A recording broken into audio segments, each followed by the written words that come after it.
Have you heard that you shouldn't eat MSG recently? To understand if it's bad for you, we have to understand the history and the science of it. MSG is a food additive derived from glutamic acid, an amino acid that naturally occurs in many foods, like tomatoes and cheese. Glutamic acid is among the most abundant amino acid in the human body. It's worth noting, MSG does not contain gluten, even though glutamate is a similar sounding word. MSG enhances the savory aspects of umami, a Japanese word that, in some instances, translates to deliciousness. Umami is a category of taste known as the fifth taste that offers a savory meatiness, though it's entirely vegan. While MSG is often associated with Chinese food, you'll also find it in foods like canned chicken noodle soup and Doritos. So why did MSG get such a bad rap? There's a lot of history here. Kim Pham, the co-founder of the Asian cooking brand Omsom, which includes MSG in some of its products, and the founder of No MSG, a campaign to debunk myths surrounding MSG, says its bad rap is likely traced back to a letter. In 1968, Robert Ho Man Kwok, a Chinese-American physician, wrote a letter to the New England Journal of Medicine explaining that he felt weak after eating at a Chinese restaurant. While the author listed several ingredients that could have led to his symptoms, the letter stirred up a sort of panic around MSG. Readers responded to the letter citing similar symptoms, and soon the term Chinese restaurant syndrome was coined.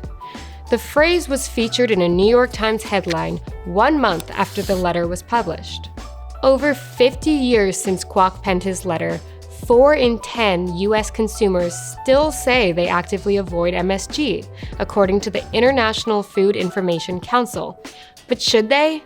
Here, we'll dive into the facts about MSG. Because of the controversy surrounding MSG, it has been extensively evaluated by experts in the field. Here's a general timeline of what the experts have to say regarding the safety of MSG. 1958. The FDA designates MSG as generally recognized as safe, alongside other ingredients such as allspice, lavender, ginger, and basil. 1979. The National Academy of Sciences confirms the safety of MSG as a food ingredient. 1987. The Joint Expert Committee on Food Additives of the United Nations World Health and Food and Agricultural Organizations places MSG in its safest category for food additives. 1991. The European Community's Scientific Committee for Food confirms MSG as safe. 1992. The American Medical Association concludes that MSG is safe at normal consumption levels. 1995. The FDA reaffirms MSG's safety following a report from the Federation of American Society for Experimental Biology, an independent scientific group appointed by the FDA.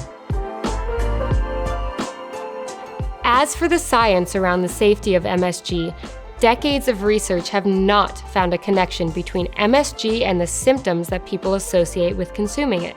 A 2020 review found that many of the reported negative health effects linked to MSG have little relevance for chronic human exposure and are poorly informative as they are based on excessive dosing that does not meet with levels normally consumed in food products. The relationship between weight gain and MSG, however, is conflicting. Some research has found a correlation, while in others the connection is likely non-existent. More research is needed to understand the potential relationship. While research has not found evidence of a true MSG allergy, a sensitivity to the additive may be possible. While everybody is different and an individual can be sensitive to any ingredient, MSG is not considered an allergen. If eating something makes you feel bad, it's in your best interest to stop eating it. If this is the case with MSG, remember that the ingredient isn't just added to foods. It's also naturally present in certain meat, poultry, cheese, fish, and produce. Labeling is only required when MSG is added as an ingredient, listed as monosodium glutamate.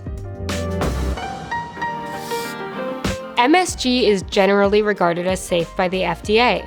The negative associations around MSG are possibly rooted in racism and questionable research that dates back to the 1960s. There are many wonderful ways to cook with MSG at home, including using it to enhance the flavor of dishes like tomato sauce, soups and stews, dips and dressings, and fried rice. If you find you feel unwell after eating MSG, discuss possible causes with your healthcare provider.